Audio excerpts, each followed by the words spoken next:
I'm here, Naji. Yeah. Yeah. So so it's really my pleasure to ask Professor Crictchley to officially open the conference. Professor Crictchley is the head of the Department of Neuroscience, and Center for Dementia Studies sits within the new Department of Neuroscience at the BSMS, and it's very active department. Okay, over to you. Yeah, so thank you very much, and it's a really exciting conference you have here. So it's great to be a part of it, and can I share my screen, do you think? Let's try it. Can people see that slide? Yes. Yeah, really. I thought I've been given 15 minutes, and I wanted to give you a taste of what's going on in the department outside of dementia research, really, because we're all really keen to collaborate more with the work going on in the Centre for Dementia Studies and all the innovations in education as well as research related to dementia. I was just trying to see. Yeah. So as Naji said, the Centre for Dementia Studies sits within the BSMS Department of Neuroscience, along with various other teams and groups. We've got the Clinical Imaging Sciences Centre, which provides a lot of scanning, both for clinical dementia and memory clinic scans. We've got a neurology group in the department, a number of individuals engaged in what we can broadly call biological psychiatry, but also colleagues working in areas such as cognitive and behavioural neuroscience, systems neuroscience, education and training. So for example, Jimena Burney, who's in the middle of the top series of photos here, is a systems neuroscientist interested in the development and maturation of nervous system function. Snezana Levick at the bottom right is a specialist in the neuroscience of hearing. The department works closely and lies within the University of Sussex Neuroscience Programme, which is a big cross-school initiative, but we also work closely with the University of Brighton, particularly with the School of the Sports and the Health Sciences, who are actually moving over to the Farmer campus. I don't know if people are aware of that. In the next couple of years, they'll be relocating from Eastbourne. And our partner NHS organisations are mainly Sussex Partnership Trust and University Hospitals Sussex Trust.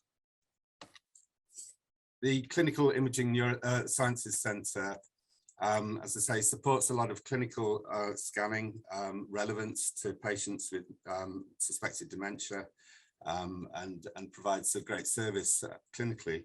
But as a research centre, it's not only got expertise in structural and functional imaging, but it's developing this great track record and unique selling points in measuring brain metabolism and physiology. And that's really been enhanced by the appointment last year of Itamar Ronan as the new academic director of CISC, who's bringing with him some really exciting techniques to measure brain metabolism using a technique called diffusion-weighted spectroscopy that he's been a champion of.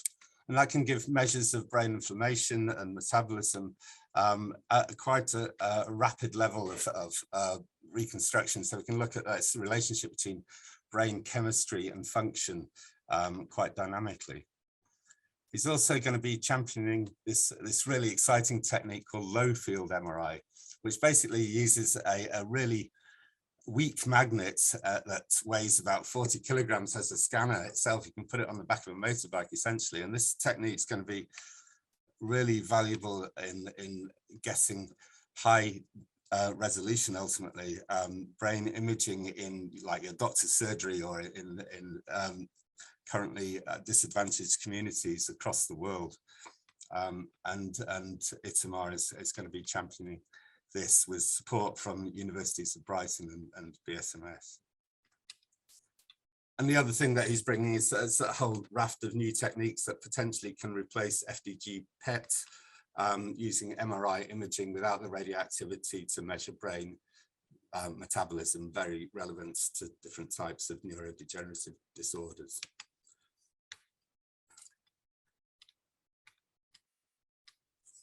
I wanted to touch on what's going on in neurology, and I don't know if you know, BSMS neurology are world leaders in the field of motor neuron disease, a specific neurodegenerative disorder, through Professor Nigel Lee, and the baton's been handed on to Andy Barrett, consultant neurologist at University Hospitals Trust, and now in BSMS as senior lecturer.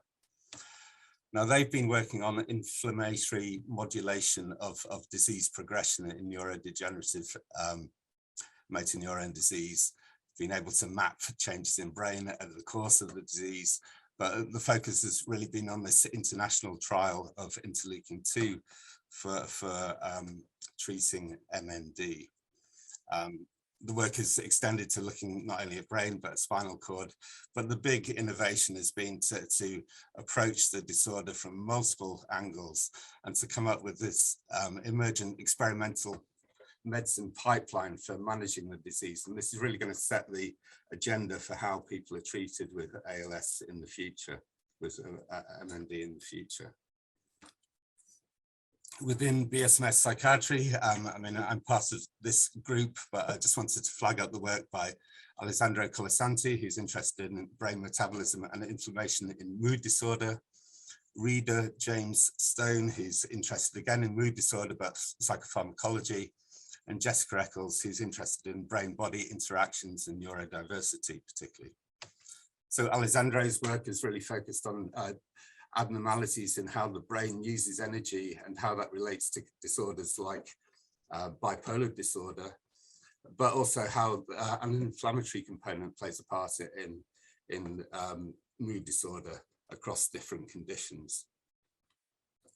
James Stone, actually, this is an example of working with the University of Brighton. We're looking at how a common symptom, fatigability, arises in the brain, and this is using patients with multiple sclerosis. We've got quite a program looking at fatigue and multiple sclerosis, and he has a PhD student going to be using brain imaging to track really what's going on in this condition and the relationship between brain involvement and the symptom of fatigue. James Stone has also set up this really innovative clinic in Eastbourne using ketamine as a rapid treatment for severe depression. It's part of a program of research in the neurochemistry of depression that has direct patient benefit. And then he's got this program using brain imaging and training people to modulate the activity of the brain in order to address symptoms of depression, in this case, self-blame, by giving people the kind of feedback of what's going on in a particular brain region that underlies this symptom of self-blame, and training people to be able to control that symptom through controlling their own brain.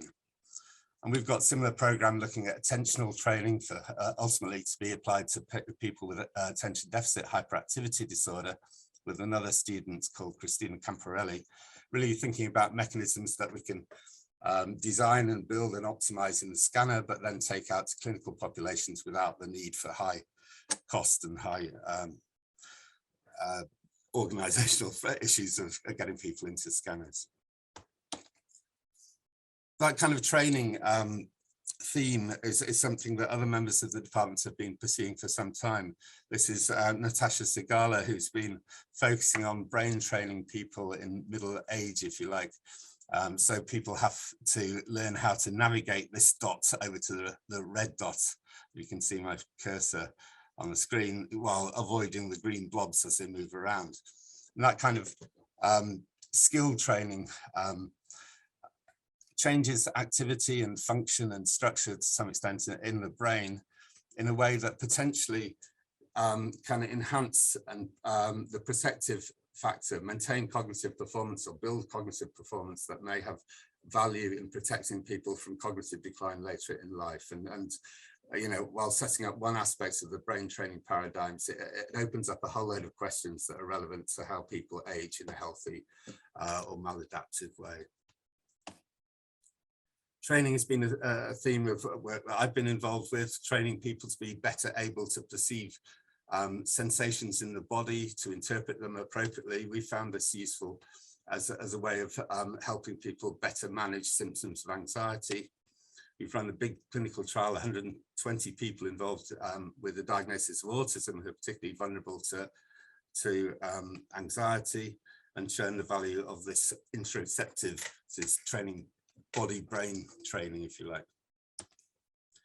And Jessica Eccles, who I mentioned before, has been focusing on this condition of whereby a constitutional difference or variant in the physiological state of the body and in the bendiness of joints and things like that, but it's more general than that, seems to predict physical and psychological vulnerabilities.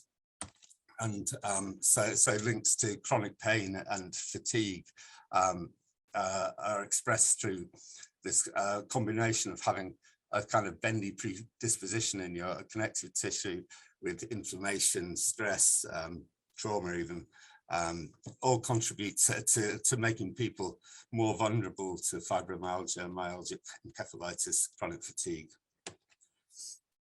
And based on the science, again, Jessica's applying this new kind of body-brain treatments to help people with hypermobility manage symptoms, in this case, anxiety. But we're seeing this condition in people with neurodivergent conditions such as autism, ADHD, and we're really interested again in how we can help people get through life, age healthily, without running into problems of fatigue and chronic pain. Just to round up, I mean, I've given you a taste for kind of the very rich environment we have in BSMS neuroscience, kind of focus on understanding brain physiology and health and disease, how mind, brain and body interact. Got this interest in inflammation and neuroinflammation, but we're particularly kind of refocusing on to trying to understand mechanisms to develop targets for treatments for intervention. And some of these targets are going to be addressable at a kind of by behavioral level, you know, with non-medication. Some of it will come through medication, and some of that medication will be immune modulators.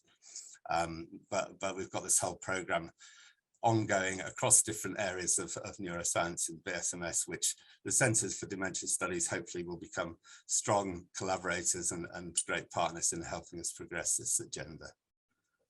So welcome everyone again to this conference, and thank you again for inviting me to speak. I've finished with a little bit of time to spare, so I'll hand you back to Naji, and thank you again. I'm really looking forward to the program.